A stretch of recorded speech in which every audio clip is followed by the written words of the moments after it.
Salam, hər vaxtınız xeyir olsun. Bugün gender bərabərsizliyi mövzusunda verbal məlumatların təhlili test tapşırıqlarına baxacağıq.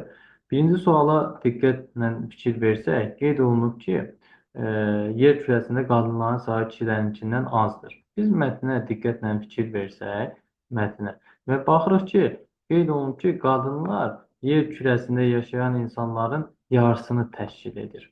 Burada da yazıb ki, yer kürəsində qadınların sayı kişilərinkindən azdır. Demək ki, bu yanlış yanaşma olar, B variantı. İkinciyə baxırıq. Qadınlara kişilərlə bərabər hüquqların verilməsi onların yaşadıkları ölkələrin sürətli inkişafına səbəb olub.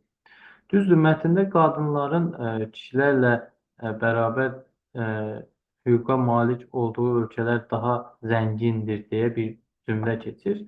Amma burada səbəbi olaraq göstərilmir ki, e, səbəb odur ki, qadınlara kişilərlə bərabər hüquqlar verilir. Ona görə biz bunu qiymətləndirilməsi mümkünsüz kimi qeyd edə bilərik. Çox namizəd burada doğrunu seçir, amma səbəb o deyil də. Yəni indi qadınlarla kişilərə bərabər hüquqların verilməsi yaşadığı ölkələrin sürətli inkişafına səbəb olub. Bunu bu cümlədən biz deyə bilmirik.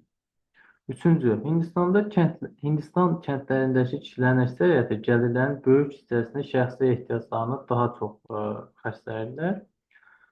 Mətndə biz diqqətlə fikir versək, burada bəzi kəndlərdən söhbət edir. Yazır ki, Hindistanda aparılan sorğuya əsasən bəzi Hindistan kəndlərində kişilər gəlirlərinin böyük hissəsini şəxsi ehtiyacları üçün daha çox xərcləyirlər. Burada verib ki, Hindistan kəndlərindəki, yəni söhbət bütün Hindistan kəndlərindən gedir. Amma yuxarıda yazıb ki, bəzi Hindistan kəndlərində. Ona görə biz burada yanaşmanı götürəcəyik ki, qiymətləndirilməsi mümkünsüzdür. Yəni hamısı haqqında bu məlumatı deyə bilmərik. Dördüncü test tapşırığına baxırıq. Afrikadakı kişilərin sayı Afrika əhalisinin 2/3-dən azdır. Biz bu yanaşmaya da mətndən rast gələ bilmirik. Düzdür, yuxarıda vermişdilər yarısı qədərdir, amma Afrikadan söhbət getmir. Ona görə Afrika barəsində də dəqiq rəqəm olmadığı üçün biz qiymətləndirilməsi mümkünsüz variantını seçə bilərik.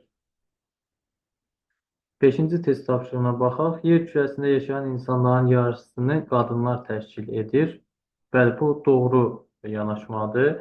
Yuxarıdan da biz birinci cümləyə fikir versək, burada qeyd olunub ki, baxaq o həmin birinci cümləyə, burada qeyd olunub ki, qadınlar yer kürəsində yaşayan insanların yarısını təşkil edir.